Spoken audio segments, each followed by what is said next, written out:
আসসালামু আলাইকুম। সত্তর কণ্ঠ 24 ফেসবুক পেজে সবাইকে স্বাগত জানাচ্ছি। আমি সাজেদুল করিম। আজ সোমবার 18 আগস্ট। শুরু করছি রংপুর থেকে প্রকাশিত আজকের কিছু সংখ্যক দৈনিক পত্রিকার সংবাদ শিরোনাম। প্রথমে হাতে রয়েছে দৈনিক দাবানল। দাবানলের সংবাদ শিরোনামে রয়েছে অনিশ্চয়তায় অন্তর্বর্তী সরকারের 54 প্রকল্প। এক নেকে 11 প্রকল্পের অনুমোদন, ব্যয় 9,361 কোটি টাকা। দৈনিক দাবানল।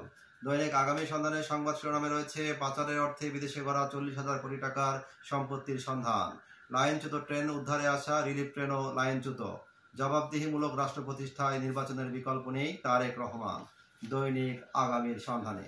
দৈনিক বায়ান্নর আলো সংবাদ শিরোনামে রয়েছে রংপুর সহ 5 হাসপাতালে burn and plastic surgery unit স্থাপন সহ 11 প্রকল্প অনুমোদন, ব্যয় 9,361 কোটি টাকা। রমেক হাসপাতালের বিছানায় জটিল ও কঠিন রোগে আক্রান্ত শাপলা, নগদ অনুদান দিলেন বায়ান্নর আলোর প্রকাশক ও জাপা নেতা আব্দুস সোবহান। দৈনিক বায়ান্নর আলো।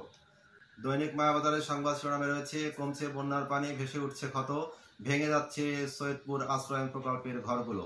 ভারী বৃষ্টিতে সেতুর সংযোগ সড়কে ধস, দুর্ভোগে 20,000 মানুষ। দৈনিক মায়াবাজার। দৈনিক যুগের আলোর সংবাদ শিরোনামে রয়েছে জুলাই সনদ, ফিরছে তত্ত্বাবধায়ক সরকার, প্রধান উপদেষ্টা নিয়োগ হবে যেভাবে। এক নেকে রংপুর অঞ্চলে টেকসই কৃষি উন্নয়ন প্রকল্প অনুমোদন। দৈনিক যুগের আলো।